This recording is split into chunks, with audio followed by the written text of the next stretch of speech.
Yeah, look, they said that I couldn't do it, so I went and did it. W's only, you know I've been winning.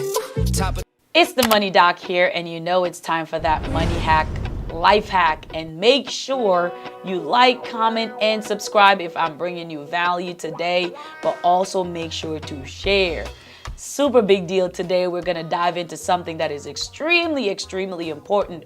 But before I do that, I want you to grab a pen and paper because I don't want you to miss what I'm going to share. See, I'm not here to educate you, but inform you. And in order for you to be able to educate yourself, you have to write down the information you're receiving today. So today I'm going to share with you the truth. I said it, the truth of getting wealthy.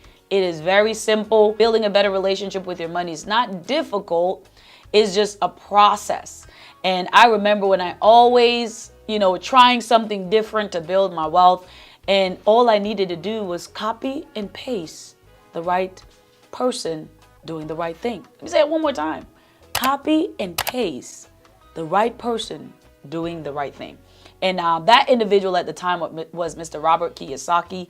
I've read almost all of his book, but my all-time favorite of his is, Rich Dad, Poor Dad. That's where everything changed, and added on the cash flow quadrant. So in order for you to get rich or build wealth is for you to really understand the difference between cash flow and salary. You cannot build wealth on salary. You can only build wealth on cash flow. And these quadrants I'm going to break down, is literally in Robert Kiyosaki's book, The Cash Flow Quadrant. There are 4 different sections, but I also split them up into 2 subsections.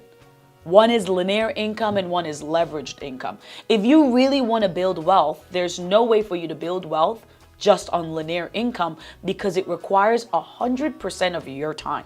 But on leveraging, when it comes to income, you are not required. It's just a skill and a system that is required to build your wealth. Let's think about it. Apple, Google, Walmart. Does the CEOs need to be there for those businesses to keep flowing? No, but people are required to keep that business going. So when it comes to the employee side, some benefits. You get, some pros and cons. You get benefits. You get security, a steady paycheck. But the con on that is they control your time, right? The con on that also is you have to work for years and there's still no guarantees. And then we move on to self-employed. When you're an employee, the years go by, your experience, you're getting better, but then you realize your income plateaus. That's because a job will never pay you what you're truly worth. It only pays the skills. And then once you develop those skills, you're able to transition into being self-employed. You're using a little bit of your time now to create more freedom, more income, right? You're getting the ability now to get creative because you don't have a boss over your head, allowing you to not do what you would like to do, but what you choose to do because it's your own. The person that pays the highest taxes are people that leverage a W-2. So as you're taking your time to transition into self-employed, you're giving yourself the opportunity to decrease the amount of taxes you pay. Now let's move over to the leverage side. Because as an self-employed, you have to show up 100% of your time to be 100% of the time for your income to grow. Now let's move over to the business side. We're going to talk about leveraged income. See, the skills you develop as a self-employed individual, now you get the ability now to create a system to train the people to leverage those same skills that will now pay you royalties and residuals. So imagine this. Everybody you trained at your job, if you were getting paid for it, what would that look like? Well, as a business owner in that perspective, the skills you've learned being an employee and you expanded your creativity in being self-employed allows you to create a business to provide a service that will be able to give you the ability to train and develop more people with your skills and creativity that will allow you now to be a business owner running a system and generating services that people need.